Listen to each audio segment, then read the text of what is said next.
Hello and welcome to Bringing Education Home. I'm Herb. And I'm Christina. And together we bring you experts and ideas to help grow healthy, happy, successful families that are both inside and outside the box. If you like the show, be sure to follow Christina on Facebook. And please leave us a like review on your favorite podcast platform. Today, I have the pleasure of introducing Michelle Dekeyser. Michelle is a mama-empowered speaker, author, and coach, contributing author to Voices of Women 2023 and the Parenting Owner's Manual. With her children Liam and Bella, who are also authors, she supports mothers in discovering their unique genius through grace and community. Founder of Connecting Mamas and the Mama's Genius Hub, she hosts the Mama's Genius Hub podcast, inspiring moms everywhere. Michelle aims to create a world of passionate, connected mamas who inspire their children. She is the proud mother of Liam, Bellum, and Lily. Welcome, Michelle. It is a pleasure to have you on our show. Well, thank you so much. Sorry for tongue-tying you so much, but I'm so happy to be here. Thanks, Herb, for the great introduction. You are very welcome. And I am also glad to be here. Michelle and I have known each other for quite a while now. And, she's one of those people that I really love talking with because of the inspiration and the different things that comes through what she's talking about, how she's trying to impact the world. And it's just a great compliment to what we talk about here on Bringing Education Home. So thank you, Michelle, again for being here. Yep. And the last time we saw you was on our Bringing Education Home Summit, which is a little different than our podcast. State of Education. Yep. State of Education. So welcome to our podcast. Yay! I'm glad to be here. Awesome. Well, let's jump into that whole passion thing, right? You are an author, you are a speaker, you're really working on helping moms really be empowered and find their geniuses and stuff. Where does that passion come from? Why did you decide to go down that road when you're so busy being a mom yourself? I think it was more the type of people that I was what I was trying to do with myself. And so I can remember like one of the stories that really cements this for me is like standing outside my window. And I was actually 9 months pregnant with Lily at the time. So I'm like rubbing my pregnant belly, but I'm looking outside and I can see all the neighborhood moms bringing the dishes and stuff. And I just start crying, knowing that I wasn't invited there and just feeling that loneliness in motherhood and wanting to feel that connection. But the irony to all that is sometimes when I was the following year, then I decided, well, I want this connection. I want this community. I'm going to host a neighborhood Halloween party. So I had 70 people in my driveway. I find myself back up in that same window crying like, this isn't what I wanted. Like, there's all these people here. I can go talk to them, but like, it's not the connection that I personally wanted. And so when you say, when you're not finding it, go build it, right? And so for me, it was really like, I wanted something more than just the mom nights out where you're sitting there complaining about the husband and the kids and the same conversations over and like you're getting out and like everyone's just, but it doesn't feel fulfilling to me. And so I wanted to share about our dreams and share about the things that we want to do. And of course there's gonna be struggle in that, but it's not living in those complaints of it all. And that's what I was feeling going around. So like, I want to change that to realizing what are we good at? What are the things we actually desire and how do we get those things? Absolutely. Yeah. It's one of those things that, like you said, you build it and you try different things until you hit that thing that really makes that fulfillment. And that's one of the reasons why our podcast of Bringing Education Home, it's like, there's a lot of people talking about the bad things that are going on with education. There's all the talk about how the schools aren't helping us and things like that. But again, we're trying to bring out that light of what can you do about it and how can you move forward? And let's make sure we're doing something that helps our children through all of this. So yeah, exactly. Different avenues, but same kind of thing. Let's bring the light, the joy, the moving forward, the positiveness into all of this. Yeah, absolutely love it. So when you said that you're also a speaker and you're building this thing called the Mama Genius Hub, you want to talk about that a little bit? What is that about and how is it kind of helping moms? So the Mama Genius Hub is going to be the one-stop shop for all moms to live in their genius and inspire their kids. And the way we're going to do this is all the speakers that have been part of the festivals and things and people that are called to us are creating what we call mini courses. And so there'll be week-long courses. Each speaker is getting a mini section of five videos, right? But I want to do this in mom time because we are busy. I know that. And up to this point, a lot of times we think we don't have the time or space for it. So everything that you do in here is 15 minutes or less. So the videos I'm talking about are one to 5 minutes. And then we do have workbooks to go with it because if you just listen to stuff, which we do all the time, But if we don't implement it, if we don't think about it or make that process for our mind to something, then it just becomes potential knowledge. And so this is geared to be a 1 to 5 minute video and then 10 minutes of like to go with your 1 page of the workbook or whatever it is that goes with it to actually cement that material into your mind. And so you're actually completing something in 15 minutes or less. And if you're just doing that once a day, then you're progressing forward into the things that you want to do. And sometimes we think it's too overwhelming to start something new. And or we might not know what that is yet. So I want to create the spot that gives like that smorgasbord of like, I got no idea what I want. Let me try out a couple of different things. And then if I do jive with one of the speakers or one of the programs or something, then I can move on to that or whatever it is. But it's about really creating that spot of how do I figure out what I want without like, I don't know about you, but I've gone down the route of way too many courses, way too much of these things, like, and not still wasn't quite sure. For me, it was going down the business route, and some people that might not be it. But I just want to help moms figure out what is their genius, what is something that they want to do, and it could be as simple as having a better connection with their kids, and their speakers, and they're talking to that as well. So it doesn't have to be that you want to create a business. What do you want to excel at in your place as mother to bring more joy into your life?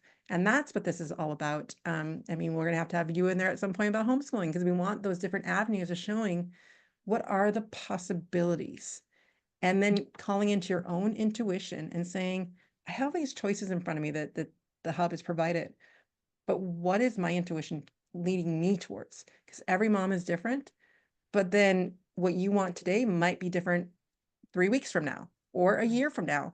And then you can come back and go on to wherever you're at in that moment, because we have different stages in motherhood. I mean, survival mode, let's be honest. When they first come out, that's just completely survival mode. Then, and so this is actually geared more towards moms of elementary age kids where you're starting that, where you start to feel like you have some time and space, and all of a sudden they're doing stuff by themselves. And you're like, what do I do with that 15 minutes of time? For me, I spend all my time playing Candy Crush. And I was going down the wave of like, I'd come back up and like my head would hurt. And I was like, what just happened to my day? Or whatever that is for people, right? And so it's just, how do we want to spend our time?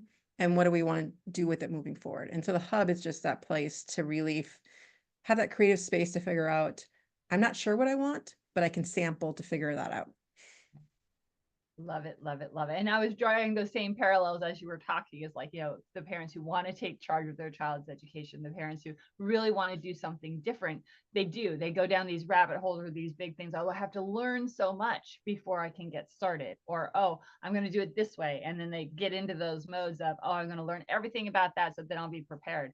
Instead, it's like, let's take those little bite-sized steps like you were talking about. Do one thing, think about it, implement, and then move forward so that you can do it a little bit quicker if you're ready, right? You want to make sure that you can jump in there and have the knowledge you need, but not go down rabbit holes and not get started. Yeah, usually the hardest part is getting started. Yeah. And so, these little steps, just get in and get started. And once you get started, then build the momentum is how you do it. So, just those. That's so true. The start point. And then we get into that perfection mode where like we have to have all the pieces in play before we can like do something. And that's where the potential knowledge comes in because we're so busy learning it. But if we're not doing something with it, then we're not going to get anywhere. Yeah. And just having that community and support and just being around moms who want to make an impression on the world, who want to do something, whatever is in their genius, whether it's creating a more vibrant space for their kids, whether it's creating their own book, whatever their messaging is, whatever they decide is inside of them. I just want to help bring that out by creating the variety for them to have a place to start. Yeah, exactly. Well, there was something that you said right at the start that I haven't been able to get out of my head. And you were talking about women, the standard women's groups where you would get together and complain about your husbands. Okay. Yep. Now, from the stuff that I've been learning about brains, so I hurt my head. My life kind of fell apart, and thank God she meant it when she said for better or for worse. Because there was times where I was worse, but she didn't necessarily complain about me. She kept trying to build me up. She kept trying to find the good things. And only so, when I was around him. Just, yeah. Just kidding. That's not what her friends would tell me either. So, so just those kind of groups where they're complaining about stuff. If you look for the bad things in life, you're going to find it. Have you started a group where you start talking about the great things that your husbands do, where you actually start finding reasons to fall back in love with your husband and to make his life better? Because it's like that also steps things up. So I'm sorry, but I just had to say that because Oh, no. I was still stuck in my head there. Well, I was sitting in those groups, like not feeling like I had anything to say, but then at the same time, I was like racking my brain looking for a complaint. Like, what can I add to this so I don't feel alone in this like that I can be part of this conversation?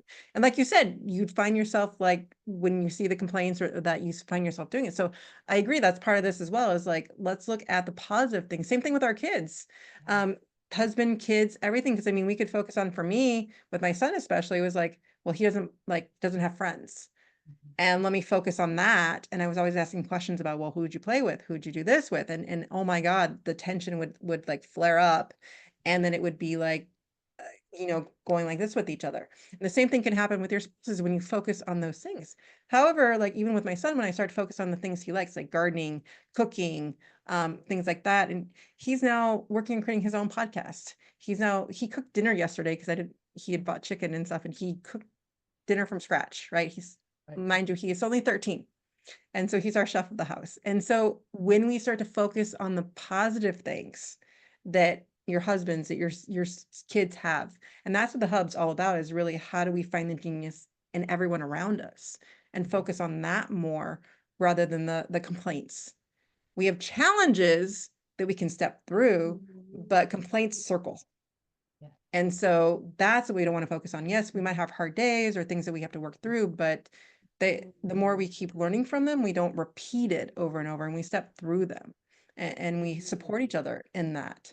And so we start to focus on what is the genius in the person around me versus all the negative things that we could focus on.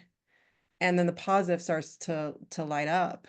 And my son and I watching him start his own podcast and doing the things that I kept saying, I want to go after my dreams of being an entrepreneur. And I kept going, well, the question that kept focusing in my head was, what am I going to take away from my family? And I'm sure some of you might feel that way. If I'm going to homeschool, what am I going to take away from it? Like, what is that going to take away from them? Right.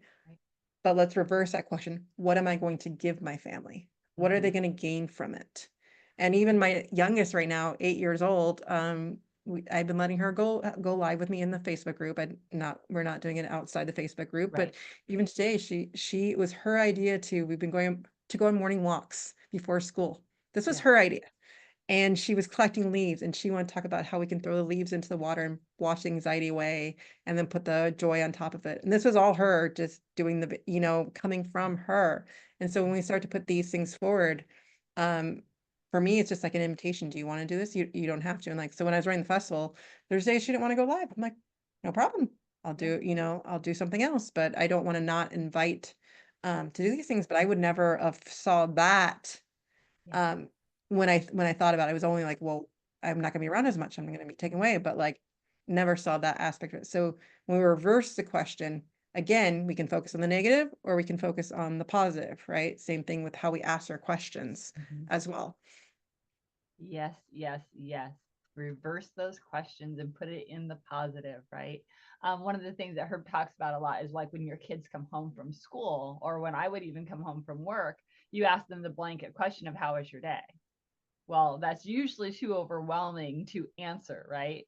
And instead of immediately going, oh, well, what went wrong with your day? It's like, what went right with your day? Or what was one positive thing? And then, of course, you can, circle back to the challenges as well with kids, especially to help them figure out how to fix those challenges.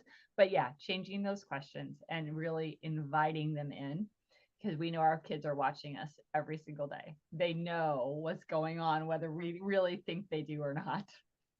So what's funny is my kids have gotten so tired of my questions. So we used to try to do like one success, one failure at the dinner table.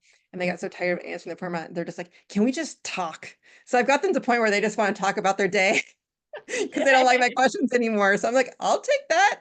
And so I do the same thing in the car too, is I purposely leave it silent when I'm with them. And sometimes they don't like it, but then they'll just like want to fill the void and they start talking. But if I ask them questions, they just walk away from me now, but then they'll come and talk later. Right, exactly. But it's one of those things that you have to get started, right? If you haven't had that communication, if you haven't had that buildup of how really to get them talking, then yeah, Exactly. start with the questions, right? And when they tell you No, I totally agree. enough, And also like what was fun today or what was, right? was something humorous that happened today or just, get them starting off that point. And you can tell when they're in a bad mood and they're like, nothing funny happened. And then when they say that, that's usually like just sitting with them Uh-huh. and just waiting for them to talk and not just let the silence take over till then they start talking. Yeah, exactly. Yeah, we're so busy anymore and we have so many things that fill our space. Having that silence really is kind of key, especially when you're trying to get that communication going. One of my favorite questions for her was, "What made you feel like a good teacher today? What made you feel like you made a difference today?" And that would, sometimes like she would get in the car and I could just see this like, oh crap. And it was like, oh, so wow. So what part of your day made you feel like you reached a child today? And wrap it around that. And then she could like, oh yeah, this did happen. This was good. So and you can do that with your children. It's like, Your spouse, yeah. when So they come what home. made you feel like a good student today? What made you feel like a good friend today? Mhm. So instead of necessarily making it all about them, so how was your day? Or, what was one success? What was one failure? That even those more, how did you show up as a good friend for someone today? Actually, you guys made me think too, and Herb, you bring up the husbands is one of the things I've been trying to do because I know I haven't been doing as good a job about it, is really trying to compliment. And so when they do something, to really focus and actually say thank you. And sometimes we think we don't need to, but the more we start to do it, and then all of a sudden they're doing it more often. You're like, oh, and so I think that comes back to the acknowledgement of it all and to having that open communication. But if we're trying to point out the positives more often too with our spouses, kids, they start to see it more. Um, and so I just wanted to throw that in there when I was thinking about the husband aspect as well. Yeah, if you want a little don't like correct it either. If they do something good, don't say, "Oh, hey, could you have done it this way?" Don't do that. Just say, Just a thank "Wow," you. because the way guys do things is not the way ladies do things. And if you actually like look deeper at it, you'll be amazed at some of the stuff that we come up with. So yeah, hey, that was Yes, really never great. put a Thank you. qualification on it. Just thank you for. Yes, Yes. End of sentence. exactly. Oh my gosh. Well, one of the things that we've also talked about with the Mama Genius and our state of education, having you in all of this kind of discussion, we've also talked about education of your children and kind of your hopes and dreams and things like that. And one of the things that most of us with kids have experienced or you're just coming out of was that unfortunate COVID experience where schooling changed. Things got crazy, things got weird. Some people found the inspiration is that, okay, fine, I'm going to take charge of this and I'm going to homeschool now, right? And then others are like, no, we're just going to white knuckle it all the way through and then get them back in school right away. So can I ask you kind of what did your family do during that time? Well, part of it was that my father and brother-in-law at the time both had cancer. And so we didn't know like seeing them and what that would impact. And so that first all was for us had already eliminated because our state, Wisconsin, had gone back to school right away. Mhm. Like the following fall, they were already back in person. And so for me though, for us as a family, we had decided at that point it was either virtual or it was definitely not going to be in person at that point because there was too many unknowns and we didn't know. And so our district also offered virtual summer school, which was weird. So I enrolled them in that to see what it would be like. And it brought back the anxiety of being a substitute teacher. And being a former teacher, I was just, yeah, not going to happen for me. So then at that point, that's when I decided to homeschool them for that year. So we'd officially decided to homeschool for that school year. Now, part of it was that for me in the first year, trying to unlearn everything I knew as a teacher and do things differently, Yeah. but also my husband's expectations of how things should look as we're doing school, all of that coming into play made it a little bit more difficult. And then I put more pressure on myself. And I don't even know if that was self-induced, but it was more that I self-induced it and just trying to make it look a certain way Uh-huh. and not releasing it. And so I think that was the biggest struggle I had with homeschooling and the pressure of all. We still had a great year and they learned a lot. And actually Lily was 4 at the time and I had found I can't remember the name of the book, but it was one workbook. It was 100 ways to learn how to read. Like it was 100 lessons in it to learn how to Yeah. read. I'm sure you know the book. Anyways, I was able to teach her to read that year using that book. And so by the time she went to kindergarten, she was full on reading, and we spent that year, and it was a fight to do the lessons, just like, you have that. But and Lee and Bella, I brought back all my old school teaching, getting them to like really do um commentary and all the things with their writing and really analyzing things and stuff. So I mean, it was good in terms, and we actually ended up working with a homeschooling group. And so we did a lot of activities and stuff in person that probably a lot of people weren't doing, who were doing virtual things like that. So we did a lot of outdoor stuff. We were always doing nature and getting out there as much as possible. And that's actually, Lily and I were talking about that this morning. Remember when we would do more hikes and stuff during the day and things like that? And it does allow for a more diversity and things in it. And so as I was doing more research, it was something I wanted to continue doing, but then at the same time, um, just attention the house and just the different ways of doing it. My husband did put the decision in my hands, but I just felt like it was time, from their responses and stuff. And ironically, it was my social butterfly who wanted to continue homeschooling. But then just during the summer, I just had decided that they'll go back to school. And that's actually when I think I went deep into doing the business as well. So it kind of was give and take. But at the same time, there was a couple things that I was afraid of, sending them back to school. First of all, I was, for some reason, the mornings were always just so hectic in my house and like just hard to do. And I was afraid of those mornings again. And then I was also afraid of like the extra stuff we started to do, like some of their interests and stuff, and how they were going to lose some of that time by going back to school. Right. So those were my two biggest fears about sending them back. But my son, who I thought would want to homeschool, was like ready to go back. And my husband wanted them back. I don't even know if he wanted us to do that year. So that is what it is. So they ended up going back.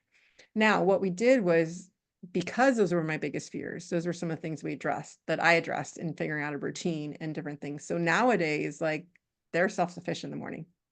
And that today gave us, Lily and I, time to, even running late, we were able to get out and do the nature walk that she wanted before school. And she just didn't want to take the bus. So she's like, "Look, can you take me to school if we go on a walk?" I'm like, okay. But creating that routine and figuring those things out, such as one of the things we do is songs play on Alexa. So we when they need to get out the door, there's a song that plays for the middle school kids to get out the door, so they just know. So I'm not worried about time as much. I'm not keeping track of the time as much. They're keeping track of their own time. They make their own breakfast, they make their own lunches, unless I ask. And I will most mornings still ask, "Is there anything you want me to make for breakfast?" And I might get yelled at, I might get an answer. It depends. And then but then Lily and I get an hour together, because then the other two are off to middle school. So this was the first year. It's nice last year, actually. When it was Bella, Lily, and me, we actually did a lot of kids. Well, I call them mini women's circles, because there's just three of us. It was girls, but we did kid circles. This year didn't transpire because they didn't, with the new schedule and stuff, it didn't quite work. But just doing the routines that work for you at the time. But honestly, half the time I'm not doing anything in the morning. I'm not frantically running around doing the things they're in charge. Figure out how to to make them in charge of their own schedule. And so that was one of the things I alleviated. The other thing, like I said, was worried about like them not doing the extras.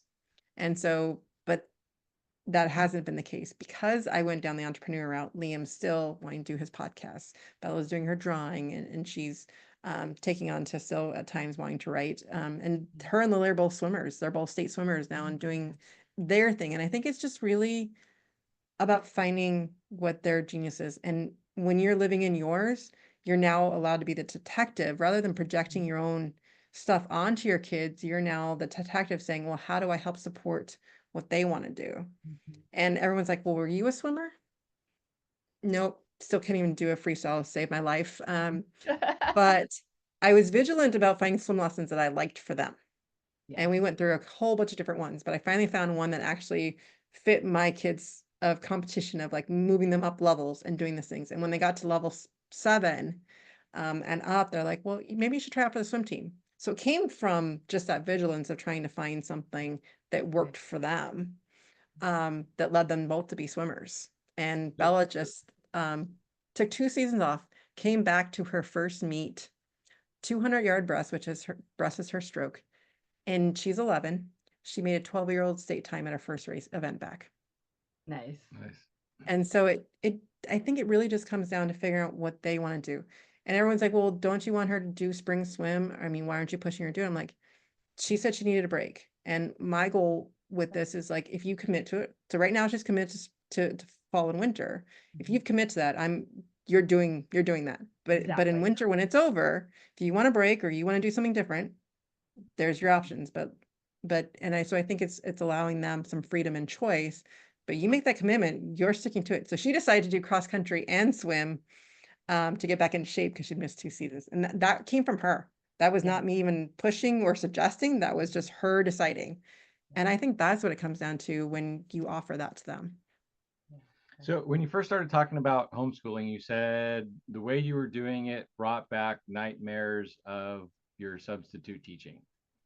No, that was when I was that wasn't from that was when I was doing the virtual summer school No. and trying to maneuver them on 2 different devices and help them with their homework and all of that through the virtualness.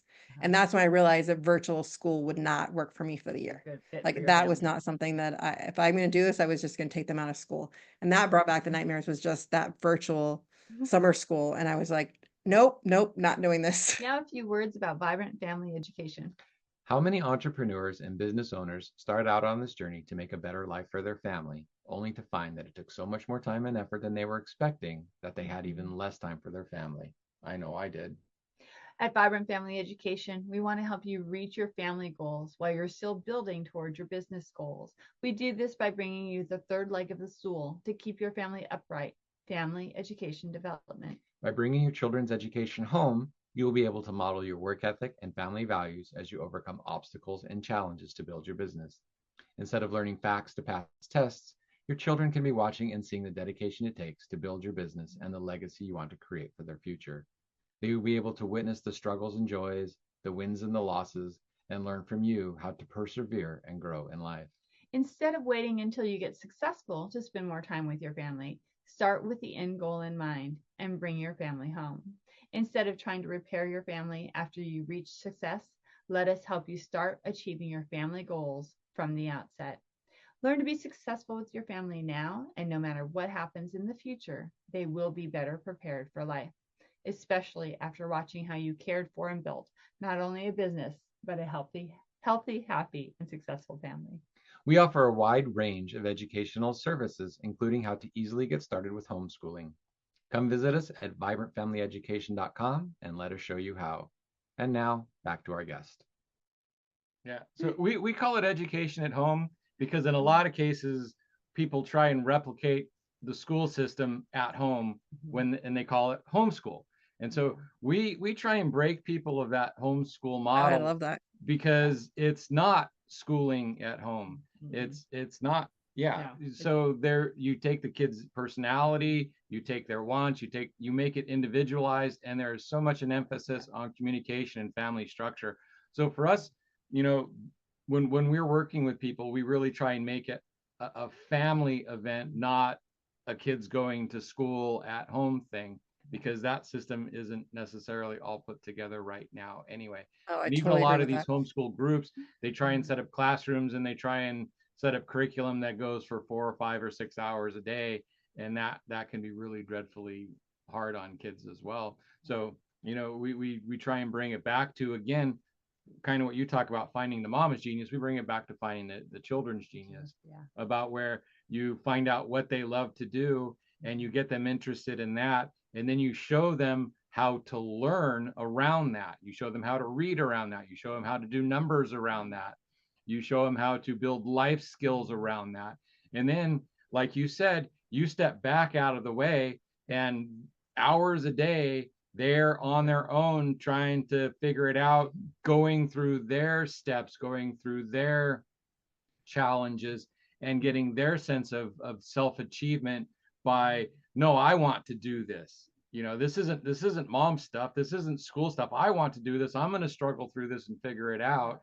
And you get to sit back and basically just kind of monitor. Help Now, out when it there are the core stuff, the reading, the writing, and the arithmetic that they all kind of need to do. But again, you can wrap in what they love around that. And so a lot of people don't understand that about homeschooling. They think, oh no, I don't want to spend hours and hours a day with my kid. I don't want to go through that frustration and pain. But once you get this core down, and once you get this understanding down, then like you said, for breakfast, now you're out of the Yeah. way and your kids want you out of the way. It's like, no, get out of my way. I got to get this done. I got to get going. And that's how education at home starts to work. Yeah. I love that. And I think that's so true. And I think if we had continued with it, I would have gotten more to the place in that. But I also think both of you have to be in support of it. And so it's really hard when one parent's not in support of it. And that's just what happened in my house. And so but we made it work in other ways. And even though they're going back to school, or, and I think that's true, is whatever decision you make, making the best of that decision and really finding ways to still have them figure out what are things that they want to work on, things that they want to do. And I And mean, that even 1 year Liam, that you did gave them that. It gave you that. yeah, It's like, oh, wow, I didn't realize how hectic my mornings were and how rough that was. that's true. So that Yeah. year then gave you that opportunity to like, hey, this needs to change, and let's look at this. And so just even 1 year of doing that with yourself and the communication you built with your children, now you're on the morning walks, now your son's doing podcasts. And had Yeah. you not done all of that, where do you think that would still be where it is today? You know what? I never really thought of it that way, but probably not. I mean, but and I think that's what it is each one of us are on our journey and figuring out the pieces that put that into place and following your gut at that moment in time. And so at that moment, because of circumstances, I said, we need a homeschool. And you're right, though. And that shaped the way things changed as well later. But because of the freedom and things we had during homeschooling and the way we did things a little differently, I want to make sure some of that was transposed. You're right. As you're saying, Herb, as we continued in school. And so I don't think there is a one way right fits all, but it's figuring out for your family what's the best situation to reach each of you, figure out what your genius is. Because when you're living in your genius and you're doing the things that make you happy, that comes forth. I mean, like I could have forced my daughter to do an extra swim session when she didn't want to, or be on the swim team a little bit longer. But when we give choices and we let people figure out what's right for them, my gosh, coming back in fall, she was just ready, like waiting to come back. And so I think sometimes we put too much pressure on the continuation of things, but listening and trying to have those conversations with each other of what's right for that person. And even some of the parents in the swim team were like, no, you really should, make sure that she stays on. I'm like, yeah, no. I'm not going to put the time and effort and money into it if she's not into it. And I think sometimes what happens as parents is we project what we want onto them rather than what they want. And so it's really about navigating those two together. I mean, it is a tricky situation, but it's trying to figure out, is that, like I said with Liam, I was transposing my need for belonging onto him when he didn't necessarily need that or even want that, and that caused friction when we project onto them instead of figuring out what is it can I help support them in. I mean, they are completely separate from us. They might learn from us. And so the best thing that we can do is just be that role model. We want them to have something to look up to. Because it's a lot of times as we become moms or dads, it's like, oh, so, well, you're supposed to give up your dreams because now you're supposed to project them onto the kids. But there's a problem with that, is if we keep doing that, no one's ever fulfilling their dreams or living them out. And it just keeps that cycle perpetuating. And so at some point, that's why my passion really is to work with moms and to start that place. It's like, no, let's stop the busyness. Let's figure out what are some of the things that you want, that you desire. Because when they see you living as a happy, healthy adult, now they have that model. Right. And now they can choose, what is it that makes me happy? I mean, I'm not trying to push a podcast on Bella, who has no interest whatsoever, but Liam's shown interest in that. And so, yeah, I'm here to support you if that's something you want. And at times I'm like, do you want my help? He's like, nope, I'm good. I'm like, are you sure? Yep. All right. Bye. But and the thing is that it's like, oh, we need to help them so that they don't fail. But what we have to, even as adults, have to really get rid of is fail isn't necessarily a bad thing, because you're learning so many lessons and you're making adjustments and you're doing things. So yeah, what is it? Fear allowing you to move? No, what is it? Fear. I'm trying to remember. I know what you're talking about now. I can't think of Yeah, it. but where you're falling forward instead of just like blowing it, kind of thing, right? Exactly. And I And love how you were, False appearances appearing real. yeah, some of that. False experiences appearing real. Yeah. So, but fail. You only fail if you quit. So Yeah. a fail exactly. is your first attempt in learning. That's what it is. First There you attempt go. at learning. That's it. Yes. And Because so it's so true. if you fall on your face and you get up and you keep going, it's like there's one more thing that you learned not to do. Mhm. And you go again and you make it farther and then you fail. And there's another attempt in learning. And then it's like you pick yourself up and it's like, okay, now I know how to navigate that. So failure is only failure if you stop after one of them. And you're only a successful person if they're the people who failed the most because they kept getting back up.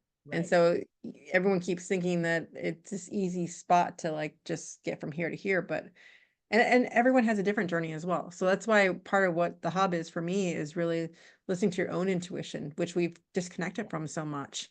And that's my first focus is like, yeah, I'll give you this whole list of things that you can learn, but what is it that you actually feel driven to? Like like if you see this list right here in front of you, close your eyes and what pops out at you. And that's where you start. And I think that's what really comes up. We have all this noise around us, but it's Yeah. how do we really just eliminate the noise now? I mean, even especially us, we're in the business realm together, Yeah. and there's whatever you're learning, right? There's, well, this worked for this person, this worked for this person, this worked for this person. I should do it this way because it worked for them, but that not might not be your genius or the way to work for you. So it's now that you have all this knowledge, all this information, now you kind of have to marry the two between your knowledge and your gut to what's actually what is your next step from Yeah. all that knowledge, not because it worked for this person, I need to do it. Yeah. And I mean, that's what really drove me is I was for so long trying to do a blog Yeah. and just trying and trying to do this blog. And I even hired someone to help me do this blog and trying to learn SEO and do all these things and Yeah. trying to like do his format of 50 blogs in 3 months on Google, and you're going to get all this traction and all this stuff. And I really like, that sounds so great. I can do this. I like writing. I can do this. And what I was doing was doing these interviews, just like you're doing. I was trying to take the transcripts, run them through ChatGPT with his process and stuff and try to create these blogs. And it was just like, I just physically like still have not done one to this day in that format. And I was just, and so you know what I do? I go and put a deadline on myself. I'm like, well, if I put a deadline on myself, that'll work. So, I work on deadlines. So it Yeah. was actually my birthday last year. And I was on the phone with him and I get off and I'd put a deadline of November 12th. I'm gonna have a blog launch. I think you had already been signed up to come and I was gonna do this blog launch. And all of a sudden I was like, I can't do this. And I'm sitting there crying on my birthday, going, what the heck am I gonna do now? And what I realized was I was afraid and the fear was setting in. But what I had been doing was I'd been creating podcasts, Right. but I was trying to take these podcasts, put them through a different process and spit out like an extra process to even get to a blog. 'Cause blog wasn't my genius. Yeah. And to finally come to that realization, like weeding out the noise, like that worked for him and it works for others. And that's great. That's their genius. Mine was having these conversations, but I was thinking, I don't do that very well. I can't do that. That's not me. But like you get so triggered by all these things that you think it's not you until you realize finally it dawned on me that day that I went from a blog launch to a podcast launch in 2.5 weeks. I had no idea what an RSS feed was or any of those things. Right. But when you're driven by that and realize that that's what you're supposed to do, all of a sudden in 2 weeks, next thing you know, I had 4 episodes out. I mean, you guys, Yep. you had been on it later and like all the things start coming into place. And we were just talking about that as we came on. I mean, it's a year later, it'll be November 12th. It's been out for a year and I'll be almost at 90 episodes Right. in a year versus and it was funny because it was 4 months later and I had 50 podcasts, not blogs, Yeah. posted. I mean, I probably don't have the traction that I would have had it if I'd done his whole Google thing. But when you get into your genius and you weed out the noise to figure out what is your next step, and your next step could be blog, could be podcast. I don't know. Yeah. It's for you to determine with your intuition, and it might be Pinterest. I don't know, whatever your next step is and whatever you're doing. But we have to start to get more centered and to start listening to ourselves. And it is, everyone always says it, when you slow down, you figure it out, but it doesn't Yeah. seem right. Exactly. It does What I not. want to, tie that into is how, think about you as a parent. How can you provide that space for your children, just like all the examples you've been saying about the swim and the podcast and the cooking and everything for your kids.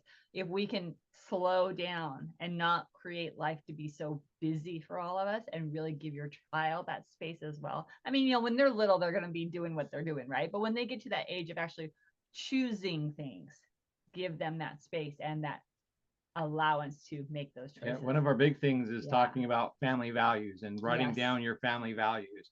But the next step after that is to actually get real honest with yourself and write down where you're putting your priorities in life. What are you actually doing? Yeah. And then it's like, these are my values. This is what I'm doing. And you find out that a lot of times that those aren't really match up. And so you need to start reprioritizing your life around your values. And once your values start taking over your life, then your life can actually really start moving in that direction. So a lot of people say, oh yeah, family is the most important thing. And then you look at what they're doing and very little of it is not have to do with family. And so it's like, is this really your most important thing? So, you know, exactly that. So it's like, oh no, my kids are the most important thing. Well, are you putting your kids' well-being first, or are you putting what you want your kids to do first? Are you forcing them into things on, or are you listening to your children? Are you helping them become the people that they're meant to be, or are you trying to force them into a mold of who you want them to be? So how do you balance that? Oh yeah, my kids are the most important thing, to I'm not doing the most important things for my kids.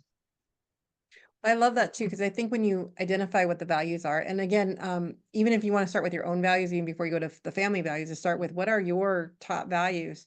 When you actually put them into play, it actually makes your decision making easier, because then you can lay them against them. And then as you start to practice it, then it makes it easier to create the family values or do the things together. But again, it always comes back to you being that role model.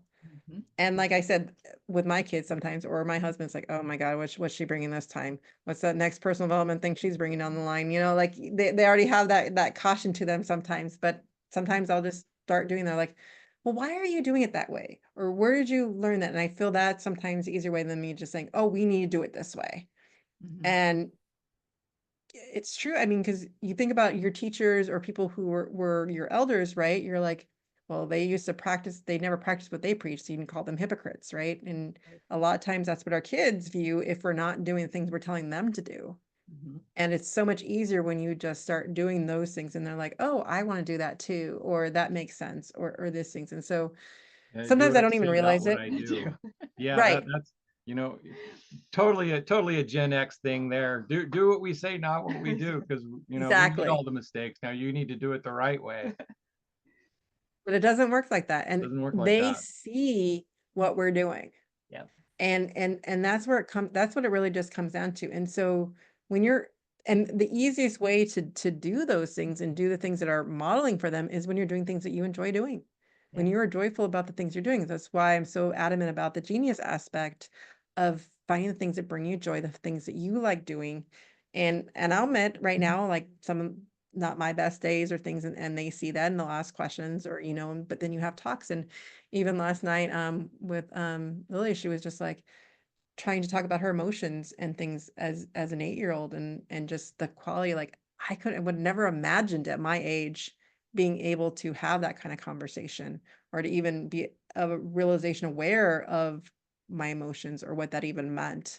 And so like it's just so impressed with, like, she's like, I'm just so upset right now because I bottled it up at school and I don't know how to let it go. And it's just like amazing to hear that come out of them. And I'm like, it's okay, like that you're doing that. But it's just kind of just sat there and just let her talk. And again, it's because you've modeled, you've given the space, and then you help them with the words, right? You help them with the words that make sense to them at their level, right? That's the thing. Is like you don't start imposing adult words on little kids, because that doesn't work. You give them the words that make sense to them at that point and help them explore the new words. Yeah. Oh, and something I heard is she's bottling up all of her emotions at school because it's not safe to let them out there. That again takes me back to how broken the school system is. Why we help people take their kids out of school, blah, blah, blah. When we have awesome moms like Michelle who know how to help their kids, it can be a good thing too. Yeah. Well, the funny thing to that though is, I guess I forgot what she calls it, but they have a space in the room, and there was a word for it where she could go if she wanted to. And but she said she didn't want to. And I said, so I asked her, I was like, well, were you embarrassed to go in there? She's like, no. Or do other people say something when you go in there, or what is? She's like, I do it to, she said, I do it to myself.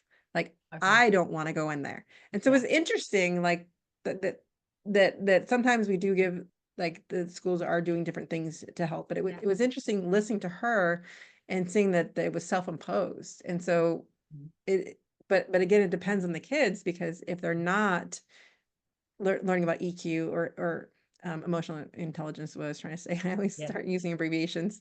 But it is, the sooner we start talking about the different feelings and not to bottle them up, and how to release them. And so, like, the space, like I said, even if they are going to school, but to say, well, and how do we release this? Because sometimes it is frustrating with the different, especially as they start to get older and the hormone changes and all of that. But we have to be open to that as the adults, and realize that if we are taking care of ourselves, then they're able to take care, then we're able to have those conversations with them. Because when you're angry or irritable, it's so much harder to have that conversation with an angry, irritable kid, which when they're in their teen years is going to happen so much more. That it's even more important to make sure that you're taking care of yourself, so that you're being able to present yourself in a loving, compassionate way when you're being yelled at, because it will happen. Exactly. You know, part of it, one of those things that, yeah, that, like you were saying about switching the negative to the positive, like in conversations and things like that. One of the things I want to keep putting out there a little bit is that, you know, we have the name, the terrible twos and the horrible teens and da da da da da. And my question is, do they have to be? Probably not if you've built this conversation piece in there. It probably not if you've been able to help them be able to share their expression. Now, I'm not saying that that doesn't happen, that they don't have their meltdowns and stuff, because that's the age and that's what they're growing through, right? But could it be better? Could our society change that perspective if we talked about it and kept doing exactly what you're talking about? Building the communication, building the choices, building the information that they need to be able to find their I mean, genius and move forward. like you said, it's about, like, the space of it all. And so when my youngest could throw her 45-minute tantrums, it wasn't necessarily about, like, trying to stop it. It was more about how to help through it, because they still need to have them and learn from them. But it's like giving her space, but then coming back and checking on her. And then, creating those systems going, like, they know that they're having it, but you're not going to, like, just say, you're going to be there to support them coming through it, but allowing them to say, well, no, you don't need to have to squash it down, but how do we support through it? Because I think that's what we've done. And how I felt growing up is just like, let me just suppress all my feelings, squash it, and then, and that's okay. And so then you come now with all of us in our 40s and stuff, is 50s. why I want to reach, or later, why I want to reach the moms that I do, because it's time to do that. All right. So, if we were going to, wrap up kind of all of this, what would you tell moms to do? The one thing that they could do to really start helping support their genius and then their child's genius. I always like to end this way, is to do something that people might not have think of, but I know that we always have those compliments in our heads. And so, like, it's a mom, a child, or like, these good thoughts come to our heads, but the thing is, we leave them in our heads. So I want to start challenging you to tell the stranger in front of you, you like their hat, you like their kid, you like what's happening in front of you. And as Herb was saying, like, let's start the positive shift and start just the compliments coming forward, because you're now training your RAS, which is erector activating system, to see more of those things. And you're bringing someone to say, I can remember being at the fair, and I just really love this woman's dress, and we're just in the bathroom washing our hands, and I just had to reach, I just looked over and said, like, the smile that came to her face. I mean, I'll never see her again, but just having more of those interactions, then you're going to start seeing them in your kids, you're going to start seeing them in your spouses, and you're going to start saying them more, because you start to make it a habit of seeing that. And I think that's what leads to our genius, is the more that we start seeing the things that we like, we start activating it instead of looking for the negative. We start looking for the positive in front of us. And then we start to see what comes forth for us more. And again, when you're living your genius, just asking yourself, what do I enjoy doing? How do I do more of that? Absolutely love it. Thank you, thank you, thank you. Would you please make sure you drop right now, tell everybody how they find you, how do they find Mama Genius Hub so that they can come and check it out and hopefully find some more of their genius. Well, it is, as we're recording this right now, it's about to be released, but everything eventually will be on www.connectingmamas.com, where all the links to everything, but you can find the Mama Genius Hub podcast. So I begin to Apple, Spotify, and that's the podcast itself, but everything will be linked through connectingmamas.com as it's coming very soon. We're about to release the hub. Excellent. Perfect. Perfect. And of course, everything will be down in the show notes for you to be able to click and link and follow through. And one last thing, which I forgot about, is if you want to figure out what is your Mama Genius, go to mamageniushub.com and take the quick little quiz, and it will give you what is your Mama Genius. All right. Sounds great. Thank you, Michelle, for being with us here today. Oh my gosh. And audience, please make sure, as usual, we've dropped so many gold nuggets along the way. Pick them up, put them in your pocket, and then take them out and look at them and use them as you move through your day. Thank you for being here, Michelle. It has been a pleasure talking with you. Your insights are invaluable. And I might not necessarily be a mama, but guys have their geniuses too. And Oh yeah. And so much of what you said is so on point about working to find the genius and looking for that. So person. Thank you very much for being here, and thank you for sharing today. Thank you so much for having me, and I hope everyone has a wonderful day finding all the compliments in each other. Awesome. Thank you so much. All right, audience, until next time, we will see you later. Bye. Bye for now.